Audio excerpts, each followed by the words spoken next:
சுமார் 40 கோடி மதிப்பீட்டில் கட்டப்பட்டு வரும் தென்னிந்திய நடிகர் சங்க கட்டிடம்.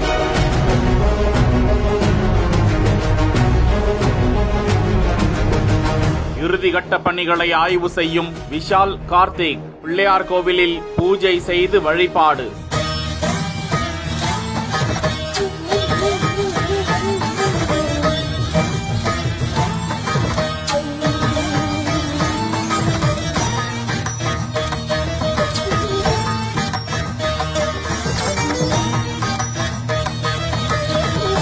சென்னையில் தென்னிந்திய நடிகர் சங்க கட்டடம் பல வருடங்களாகவே கட்டப்பட்டு வரும் நிலையில் பல கட்ட இழுபறிகள், சோதனைகளை கடந்து வங்கி கடன் பெற்றும் திரைப்பட சங்கத்தினரிடம் நிதி வசூல் செய்தும் வேகமாக கட்டிட பணி இறுதி கட்ட பணிகளை நெருங்கி வருகிறது. அந்த வளாகத்திலேயே திரையரங்கம், திருமண மண்டபம், நடிகர் சங்க அலுவலகங்கள், உடற்பயிற்சி கூடம், நடிப்பு பயிற்சி மையம் போன்ற கட்டுமானங்கள் நடைபெற்று வரும் நிலையில் தலைமை நிர்வாகிகளான விஷால், கார்த்திக் உள்ளிட்டோர் அதனை பார்வையிட செல்லும் காட்சியை தான் பார்த்து கொண்டிருக்கிறோம்.